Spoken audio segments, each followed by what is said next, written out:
Hey y'all, Demigod of Nails here, back with another video, and I will be showing you what not to do and to learn from my mistakes and get your nails from going from the right to the left. Stay.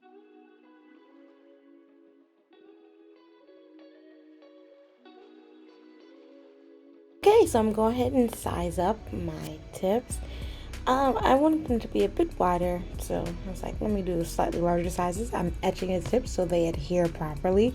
Mistake number one, considering I took my nails off a week and a half later. So if you want them to stay, etch them. You don't want them to stay as long or remove easier, don't etch. I adhered them after placing the primer and the dehydrator with this nail glue, which is really just a gel that adheres both sides, the artificial nail to the natural nail. I'm just going to go ahead and do those on all of my fingers. And once I'm done, I place it in the machine for a full 30 seconds to get a full cure. So I only do about 10 to 15 on the light. So I'm just checking out the brush. Don't like it. Second mistake. But I'm like, okay, I want to use the kit as anyone who would to order this off of Amazon would. So I'm going to go ahead and use everything allotted to me and that you normally would get from a beauty supply store or that you would have also ordered on Amazon without it getting too complicated. So what I'm doing right now, my Korean nail instructor from years ago would say smooth out the nail. So all of my filing that you see it's happening right now is on the artificial nail, smoothing it so that it is an easier transition from the natural nail to the artificial nail, which is the tip. And now I'm just placing a base coat all over. So I'm just looking to see if I need to do some reshaping, and I wanted to test out the polygel to see sort of the consistency of it, and I hated it. It was terrible, but I committed to this process and I wanted to show you guys sort of just my initial reaction without any previous knowledge. And here is where I messed up. I knew I messed up because my usual technique in the polygel I'm used to working with is gelish, and yep, this is not gelish. This consistency is totally different, something outside of my norm. And any techs out there watching this video, if you have any tips for me for working with this particular style of gel, which I believe is the Marquette jelly pop or jelly kit, please comment down below. Let me know how it is that you guys work with it, if you work with it often, if you also don't like it, if you just use it for the color, which is what I'm thinking I'll do in the future, etc. Let me know, or if it's just the brush. And I'm also using the slip solution that came in the kit. Mistake number 3. I think I'm losing count on the mistakes. There were plentiful in this little session here, but yeah, halfway through I sort of cheated a little bit and went ahead and used alcohol because I was not dealing with this, and continue to watch me struggle on the rest of my nails. But I committed to this process, so I'm a headstrong type of gal, so I'm like, you know what, I committed to it, I'm sticking to it.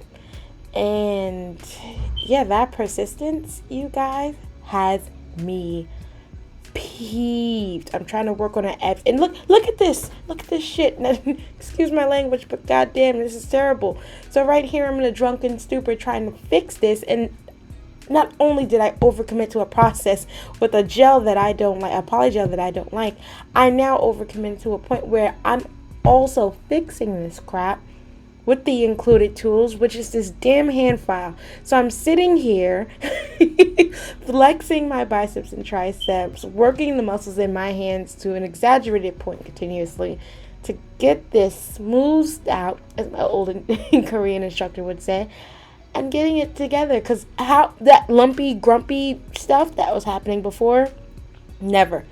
You will not catch me dead in lumpy nails. So I'm trying my best to smooth these bad boys out and say, hey, we're gonna get it together. And yeah, since I said earlier, I did overcommit to this process of using exclusively what you guys at home who aren't nail technicians would have access to and have. And after much filing, I'll spare you all the exaggerated time, but as you see here, this is better. This is better than what we were working with as soon as we popped them all out of the machine right after I got done applying the polygel. And right now I'm just wiping off the dust and dehydrating the nail so that I can get ready for my favorite part of nails, the design. And right here I'm just freestyling. I knew I wanted some flowers. I knew I wanted a bug of some sort, and I knew I wanted some decals, accents, and some jewels. So right here, when I was thinking of flowers, I like to go with what's in season in my head, and I have a very scientific brain with encyclopedic knowledge of random things. And one of the things I like knowing about is flowers. Floral, everything is flowers to me. I love flowers, I love floral designs. And I decided to go with the flower you see developing here with these purple and yellow waiting on standby is a crocus flower. And I love crocus flowers because as soon as you see these little beautiful blooms, that's when you know spring is here. And it's funny because sometimes you'll get that late winter, early spring snowfall in some northern, I'm in the northern hemisphere myself, the northern western hemisphere. I'm in New York City, so we do get snow in mid to late March. And when we do, these flowers are still there. The snow actually strangely preserves them once they bloom, and it sort of puts them in a weird hibernation until it thaws and the warmth comes back out, and then they pollinate. It's super cute and it's super cool. And whenever I see these flowers, my mood just uplifts because by the time these flowers bloom, I'm ready for winter to be over. I question why I was even born in New York, why I couldn't have been born in some other hotter place, continuously hotter place without any of this snow crap. Snow and wind, I hate. It looks pretty, but after a day, I'm over it. But anyway, I digress. Yeah, that's why I went with the crocus flower. Because they're those beautiful little signs of something I love dearly, which is the springtime. And I loved it so much I was going to continue on. So I was like, let me do like a half and half sort of number in between my hands. So I did on the ring finger, which is what I'm working on now, and then the middle finger, which is what I'm working on now. The middle finger occupies the right side of the flower, and the ring finger occupies the left side. So once I'm done getting my bases down, I put it in a machine for a quick second, and I decided to go with ladybugs. I have a tattoo of a ladybug that is my little inspiration. Her name is Susie, and I decided, why not put little cute little ladybugs all over, all over my nails as a cute little memorial to one of my favorite tattoos. So I'm just going with sort of like cartoony, cute ladybugs. And I decided to add this sort of grassy leaves of the crocus on this to give it a different pop of color on that nail. And the thing about styling nails when it comes to nail art and freestyling, it has to connect. So a good rule of thumb that I like is 3 of the nails all have to have something in common. So 3 of the nails have crocus flowers. 3 of the nails have the leaves of the crocus. 3 of the nails have ladybugs featured on them. So little things like that collectively bring out sort of the uniqueness of the nail, no matter how different it looks. And right here, I decided to go with a bedazzled ladybug. It just came to me. I got so excited. I was like, oh, a bedazzled ladybug would be dope on my pinky, because I had no idea what to do with my pinky. And to be honest, I often neglect the pinky. And a lot of techs I've noticed too when it comes to the overall design scheme of the nail. So I think I'm going to start thinking about my pinky first and working my way back from there. So if you get nail art a lot, if you do nail art, let me know in the comments down below how you like to style it, how you organize it. And yeah, so I've bedazzled to my heart's content. I've drawn my flowers. I'm doing top coat, and I'm so excited. I'm literally buzzing in my seat. This is so exciting. I'm like, oh, I didn't know what this was going to be when I sat down, and halfway through when I was filing that polygel and I was pissed and I didn't have great outlook or optimistic views on what would happen, but it turned out great. I love them. So many people outside love them.